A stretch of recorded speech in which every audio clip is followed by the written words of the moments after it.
Hello guys, welcome back to my YouTube channel. आज मैं आपको, जैसे कि हमने लास्ट एक्सरसाइज खत्म की है, उसके बाद हम जैसे कि हर बार करते हैं, हम इम्पोर्टेंट क्वेश्चंस देंगे जो एग्जाम से रिलेटेड है, जो ज्यादातर एग्जाम्स में आते हैं, जो कि चैप्टर 2 से हैं, linear equation in one variable, class 8। तो इसमें ज्यादातर वो भी क्वेश्चंस हैं जो लॉकडाउन में, जैसे आपको पता है, इस बार सिर्फ मल्टीपल चॉइस क्वेश्चन ज्यादातर आएंगे, तो इसमें मल्टीपल चॉइस क्वेश्चन की वैरायटी दी हुई है। 90% चांस है कि वही क्वेश्चंस पुट अप होंगे अगर मल्टीपल चॉइस क्वेश्चंस आते हैं। ठीक है, तो हमारे क्वेश्चन देख लेते हैं। हमारा क्वेश्चन है, मैंने देखिए पहले इसको दो पार्ट्स में डिवाइड किया है। एक क्वेश्चन है जो ज्यादातर ऑनलाइन एग्जाम में आएंगे लॉकडाउन के टाइम, जो कि अभी चल रहा है, तो ज्यादातर सारे क्वेश्चन ऑलमोस्ट यही आ सकते हैं, ऐसे ही टाइप के आएंगे।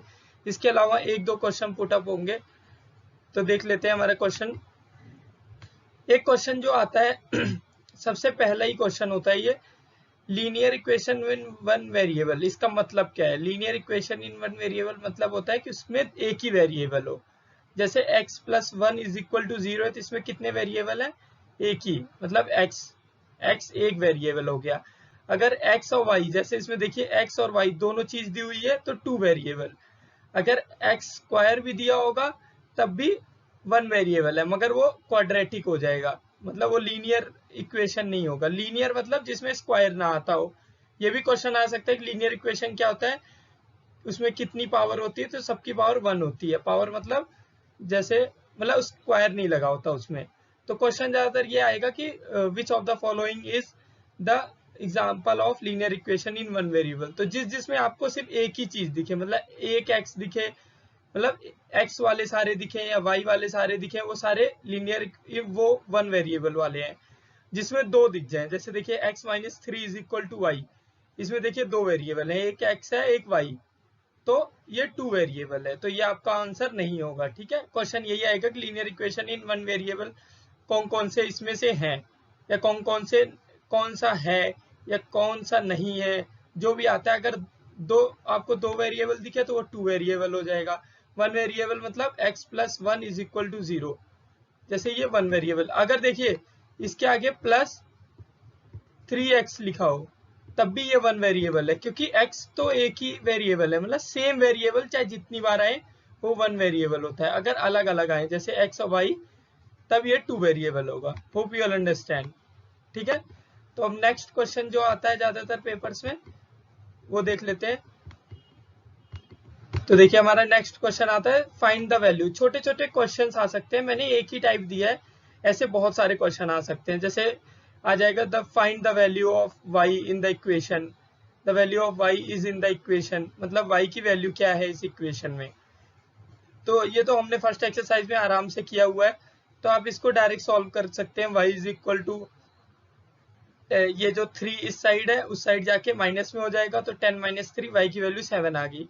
अब देखिए एक और चीज होती है जो कि हमें मल्टीपल चॉइस क्वेश्चन में हेल्प करती है। मान लीजिए आपको पता नहीं चल रहा कि इसको कैसे सॉल्व करना है, तो आप क्या कर सकते हो, लेंदी मेथड है मगर आप कई बार ट्रिक से कर सकते हैं। जैसे देखिए y की जगह आप 5 पुट करिए, तो देखिए 5 प्लस 3 8 हो गया, तो इसका मतलब y की वैल्यू 5 नहीं है। 6 पुट किया आपने, y की जगह 6 प्लस 3 9, वो भी 10 से छोटा है। 7 पुट किया, 7 प्लस 3 10, 10 इज इक्वल टू 10, इसका मतलब आपका आंसर सी है। समझ में आया आपको? ये ट्रिक तभी काम करती है जब आपका मल्टीपल चॉइस क्वेश्चन है, इसे कहते हैं आंसर से क्वेश्चन निकालना, मतलब आंसर की वैल्यू पुट कर देना क्वेश्चन में और चेक कर लेना कि आंसर सही है कि नहीं, उसके बाद आप कर सकते हैं। मगर ये थोड़ा लेंदी है कि आप, क्योंकि आपको चार के चारों को करके देखना पड़ेगा। मगर आप ये कभी भी सॉल्व कर सकते हैं, कभी भी यूज कर सकते हैं। मान लीजिए बहुत बड़ी इक्वेशन भी है, तो आप बस सब जगह y की वैल्यू, मतलब सारे नंबर्स पुट करके देख लिए, जिससे आपका दोनों LHS और राइट हैंड साइड दोनों इक्वल आ जाए, इसका मतलब वही वैल्यू आपकी सही है। Hope you all understand.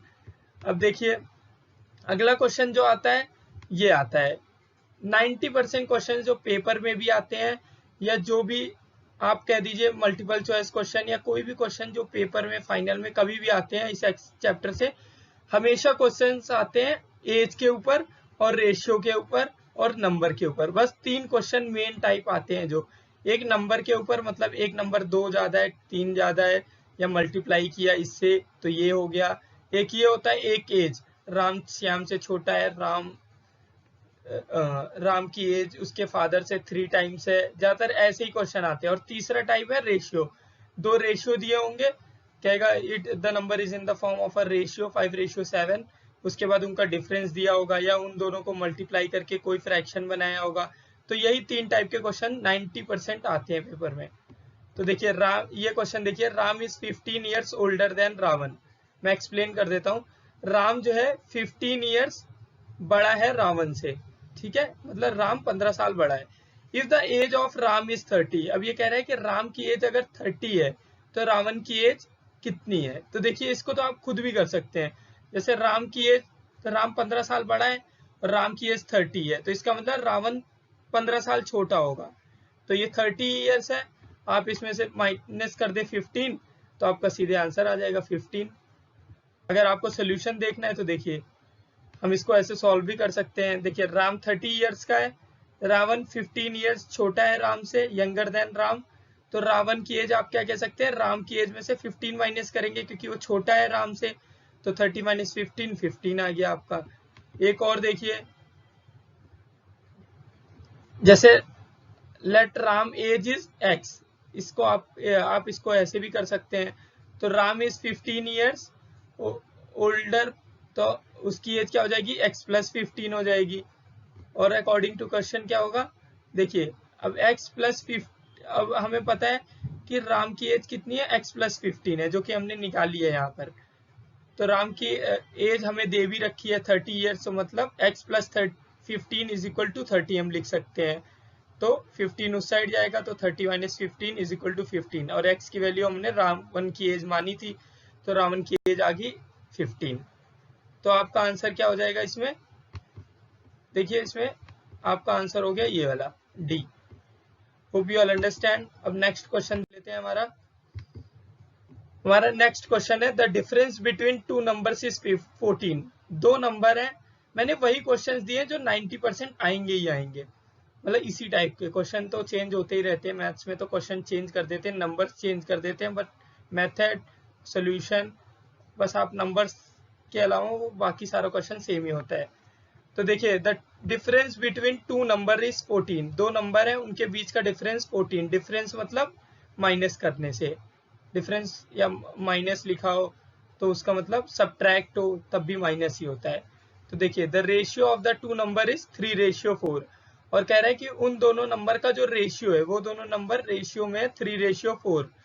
तो अब हमें निकालना है फाइंड द 2 नंबर्स, आपके दोनों नंबर्स कौन से हैं। तो देखिए इसमें भी आप आंसर से पुट कर सकते हैं, मगर मैं वो आपको बाद में बताऊंगा। पहले आप सोल्यूशन देखिए, क्योंकि हम एक्सरसाइज में सोल्यूशन पे बेस करते हैं, सिर्फ हमें एमसीक्यू नहीं सॉल्व करने पेपर में, फाइनल में हमें तो सोल्यूशन देना है, ना कि ऑप्शन से टिक करना है। तो देखिए हम मान लेते हैं let ratio is in the form of x, तो आपका क्या हो जाएगा 3x 4x, ये मैंने लिखा नहीं है, आप लिख सकते हैं। देखिए 3x और 4x, जो कि हम हमेशा करते हैं, रेशियो को x की फॉर्म में कर देते हैं। उसके बाद कह रहा है कि the difference between 2 number is 14, मतलब दोनों को माइनस करने का 14 आएगा। तो देखिए बड़े में से आपको छोटा माइनस करना है, 4x माइनस 3x, क्योंकि बड़े में से ही छोटा माइनस होगा तभी तो 14 आएगा, ठीक है। तो 4x minus 3x is equal to 14, ये हमारी इक्वेशन बन गई। तो x की वैल्यू 14 आ गई। तो देखिए हमारा 3x माना था, हमारा पहला नंबर 3x था, तो 3 इंटू 14 हो गया, क्योंकि x की वैल्यू 14 थी। 14 3 जा 42, और 4x था दूसरा नंबर, 14 4 जा 56। तो आपका आंसर हो गया 42 और 56, ये ऑप्शन सी। और एक तरीका क्या कर सकते हैं आप, देखिए 2 नंबर का डिफरेंस 14 है, तो देखिए इन दोनों का डिफरेंस देख लीजिए, आप ऐसे आंसर से भी कर सकते हैं। 40 माइनस 30 10 आ रहा है, तो इसका मतलब ये ऑप्शन तो नहीं होगा। सेकंड है 44 और 30, देखिए इन दोनों को माइनस करने के बाद 14 आ रहा है, मगर इनका रेशियो आपको चेक करना पड़ेगा, ये एक स्टेप बढ़ जाएगा। तो 30 डिवाइड बाई 44, अगर इनका रेशियो 3:4 आ जाए तो आपका आंसर यही है। मगर देखिए ये किससे कट रहा है, ये कट रहा है 2 से, 2 15 जा, और ये कट रहा है 2 से 2 22 जा। तो देखिए रेशियो अलग आ रहा है, इसका मतलब ये हमारा आंसर नहीं है, तो ये भी आपका कैंसिल आउट हो जाएगा। थर्ड है 42 56, इन दोनों का माइनस करेंगे तो आप कितना आ रहा है, 14 आ रहा है। आप क्या कर सकते हैं, बस इसका रेशियो निकाल लीजिए। आप इसे कहते हैं, इसे आप यूज कर सकते हैं अगर आपके पास टाइम है, आप आंसर से वैल्यू पुट कर लें। तो देखिए 14 से कट रहा है, और छोटे नंबर से भी आप कट कर सकते हैं, मगर मुझे पता है 14 से कट रहा है तो मैं डायरेक्ट ही कर देता हूँ। तो देखिए आपका आ गया 3 और 4। Hope you all understand. तो इसका मतलब आपका ऑप्शन सी सही है। तो देखिए अगर हम नेक्स्ट क्वेश्चन देख लेते हैं अपना,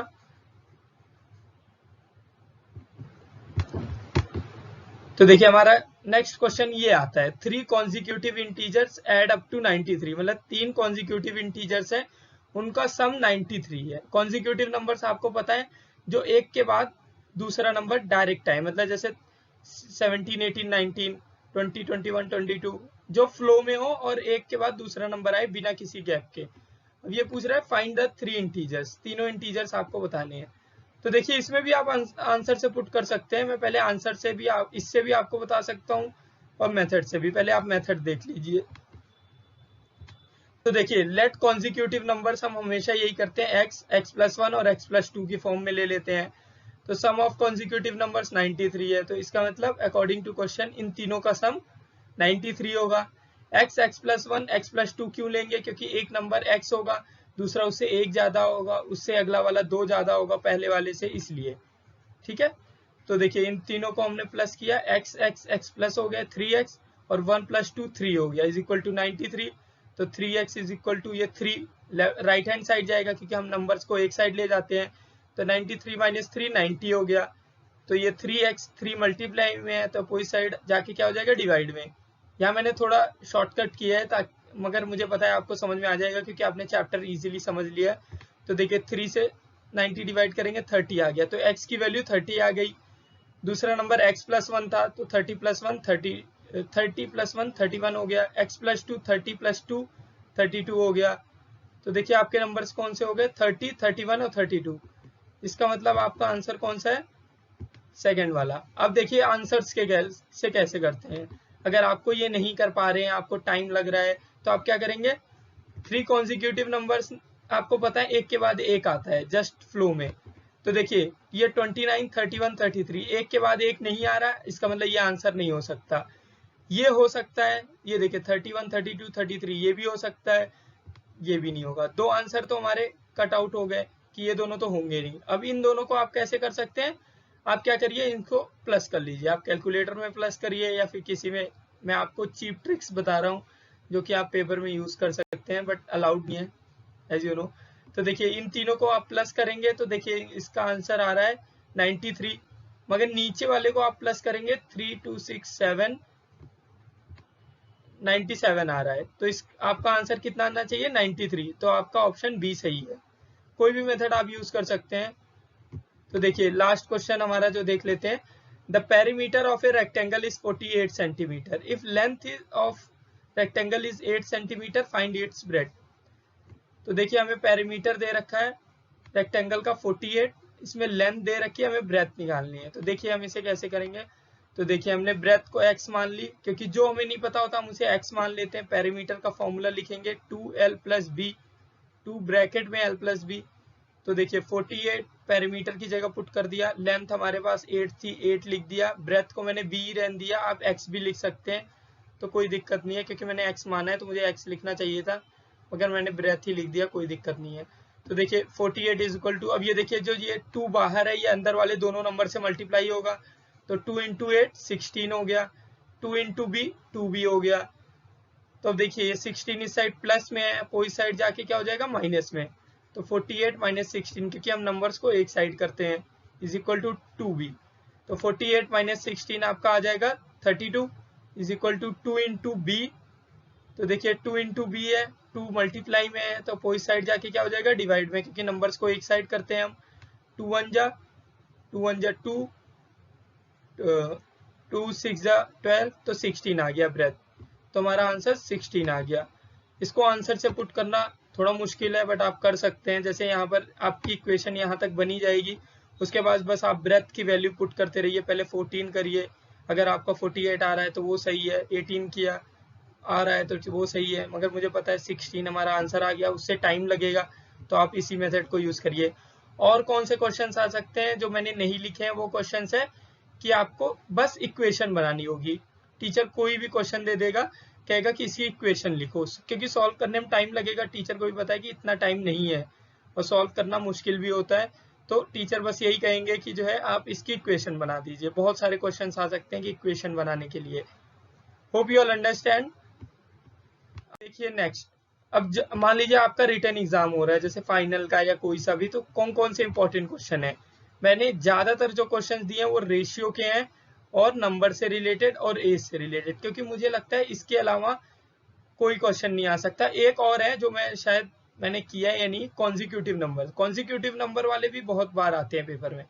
तो देखिए सारे क्वेश्चंस आपके एनसीईआरटी से है, तो आप चेक कर सकते हैं, गो थ्रू हो सकते हैं, ये कर सकते हैं। और मैंने वो क्वेश्चंस नहीं डाले हैं जो सिंप्लीफाई है, मैंने सिर्फ इक्वेशन वाले स्टेटमेंट वाले क्वेश्चंस ही डाले हैं इसमें, क्योंकि मुझे नहीं लगता इक्वेशन कोई भी दे सकता है, उसमें कोई इंपॉर्टेंट नहीं होता, क्योंकि टीचर के ऊपर डिपेंड करता है। ये ज्यादातर क्वेश्चन जो पुटअप होते हैं, देखिए ये फर्स्ट क्वेश्चन, फिर ये रेशियो वाला, ये तो भी रेशियो वाला है, ये देखिए नंबर्स पे रिलेटेड है, ये भी नंबर्स पे, ये क्वेश्चन बहुत आता है फर्स्ट वाला, जो कि मैंने ज्यादातर देखा है। ये 2 मार्क्स या 3 मार्क्स में ये आ जाते हैं, ये भी आ जाता है, ये थोड़ा इससे टफ होता है, तो इसको थोड़े अलग वेटेज में देते हैं, कई बार सेम वेटेज में दे देते हैं। ये भी 3 मार्क्स का आ जाता है, नहीं तो 2 मार्क्स का। ये आता है 3 या 4 का, क्योंकि ये थोड़ा अलग क्वेश्चन है, टफ है, ये आ जाता है, कभी कभी नहीं भी आता है। और ये देखिए ये भी रेशियो का है, और ये 4 मार्क्स के या 3 मार्क्स से कम के नहीं आते हैं, क्योंकि ये लास्ट एक्सरसाइज का है। आप देखेंगे 2.6 का 6th और 7th क्वेश्चन है। इन दोनों में से एक क्वेश्चन 100% आता ही आता है अगर टीचर को देने होते हैं। ठीक है, होप यू ऑल अंडरस्टैंड। अगर आपको कोई भी डाउट हो please right it in comment box, and also post questions in which you are facing doubts on Telegram channel or in the comment box. Hope you all enjoyed the video. Best of luck for the exams. Thank you. Keep watching, keep learning. Bye.